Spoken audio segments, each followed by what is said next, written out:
ಸರ್ಕಾರಿ ಆವರಣ ಮತ್ತು ಸಾರ್ವಜನಿಕ ಸ್ಥಳಗಳಲ್ಲಿ ನೋಂದಾಯಿತವಲ್ಲದ ಸಂಘಟನೆಗಳ ಚಟುವಟಿಕೆಗಳನ್ನು ನಿಯಂತ್ರಿಸುವ ಕರ್ನಾಟಕ ಸಾರ್ವಜನಿಕ ಪ್ರದೇಶ ಪ್ರವೇಶ ನಿಯಂತ್ರಣ ವಿಧೇಯಕ 2026ಕ್ಕೆ ರಾಜ್ಯ ಸಚಿವ ಸಂಪುಟ ಅನುಮೋದನೆ ಕೊಟ್ಟಿದೆ.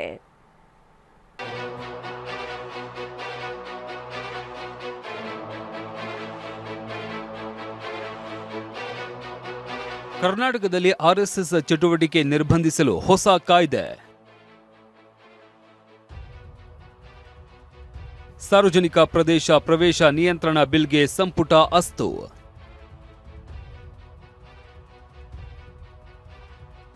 ಪ್ರಸಕ್ತ ಅಧಿವೇಶನದಲ್ಲೇ ಬಿಲ್ ಮಂಡನೆಗೆ ಸರ್ಕಾರ ಪ್ಲಾನ್. ರಾಜ್ಯ ಕಾಂಗ್ರೆಸ್ ಸರ್ಕಾರ ಮತ್ತೊಮ್ಮೆ ಆರ್ಎಸ್ಎಸ್ ಅನ್ನ ಟಾರ್ಗೆಟ್ ಮಾಡಿದೆ. ಕರ್ನಾಟಕದಲ್ಲಿ ಆರ್ಎಸ್ಎಸ್ನ ಚಟುವಟಿಕೆಗಳಿಗೆ ಬ್ರೇಕ್ ಹಾಕೋದಕ್ಕೆ ಮುಂದಾಗಿದೆ.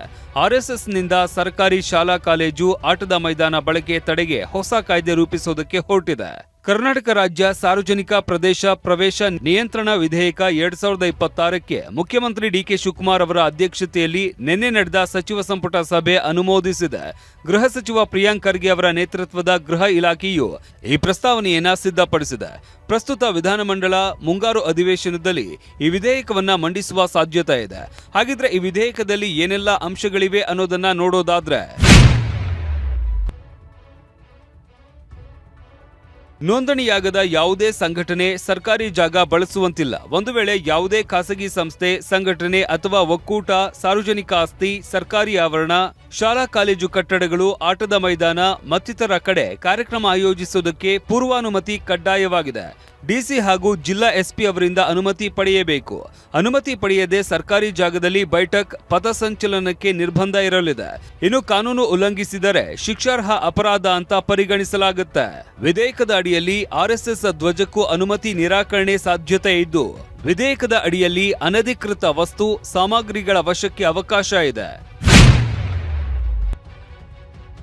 ಆರ್ಎಸ್ಎಸ್ ಅನ್ನ ಗುರಿಯಾಗಿಸಿಕೊಂಡು ಈ ಹಿಂದೆ ಸರ್ಕಾರ ಸುತ್ತೋಲೆ ಹೊರಡಿಸಿತ್ತು. ಇದನ್ನ ಕೆಲವರು ಕೋರ್ಟ್ನಲ್ಲಿ ಪ್ರಶ್ನಿಸಿ ತಡೆಯಾಜ್ಞೆ ತಂದಿದ್ದರು. ಈ ಹಿನ್ನೆಲೆಯಲ್ಲಿ ಇದೇ ವಿಚಾರಕ್ಕೆ ಹೊಸ ಕಾಯ್ದೆ ತರುವ ಪ್ರಯತ್ನಕ್ಕೆ ಸರ್ಕಾರ ಕೈ ಹಾಕಿದೆ. ಇನ್ನು ಸಿಎಂ ಡಿಕೆಶಿ ಯಾರನ್ನೂ ಟಾರ್ಗೆಟ್ ಮಾಡೋದಕ್ಕೆ ಈ ವಿಧೇಯಕ ತರ್ತಾ ಇಲ್ಲ.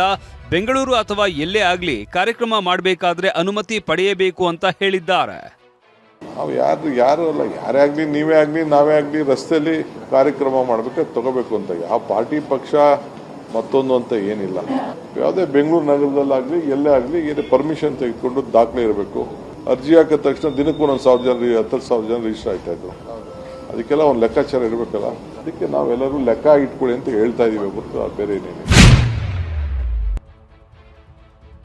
ಆರ್ಎಸ್ಎಸ್ ಬಗ್ಗೆ ಪೂರ್ವಾಗ್ರಹ ಪೀಡಿತವಾಗಿ ಕಾಯ್ದೆ ಎಂದ ಆರಗ ಜ್ಞಾನೇಂದ್ರ. ಆರ್ಎಸ್ಎಸ್ ಬಗ್ಗೆ ಪೂರ್ವಾಗ್ರಹ ಪೀಡಿತವಾಗಿ ಈ ವಿಧೇಯಕ ತರಲಾಗ್ತಾ ಇದೆ.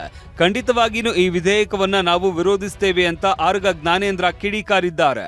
ಆರ್ಎಸ್ಎಸ್ ಸಂಸ್ಕಾರ ಕೊಡುವ ಕೆಲಸ ಮಾಡುತ್ತೆ ಹೊರತು ಬಾಂಬ್ ಹಾಕುವ ಚಳುವಳಿಗೆ ಪ್ರೇರೇಪಿಸುವುದಿಲ್ಲ ಅಂತ ಬಿಜೆಪಿ ಶಾಸಕ ಮತ್ತು ಮಾಜಿ ಗೃಹ ಸಚಿವ ಆರಗ ಜ್ಞಾನೇಂದ್ರ ಸರ್ಕಾರಕ್ಕೆ ಕುಟುಕಿದ್ದಾರೆ. ಆರ್ಎಸ್ಎಸ್ ಅಂತ ಹೇಳಿದ್ರೆ ದೇಶಭಕ್ತ ಪ್ರಜೆಗಳನ್ನು ನಿರ್ಮಾಣ ಮಾಡುವಂಥ ಒಂದು ಸಂಸ್ಕಾರ ಕೊಡುವಂಥ ಕೆಲಸವನ್ನು ಅದು ಮಾಡ್ತಾ ಇದೆ.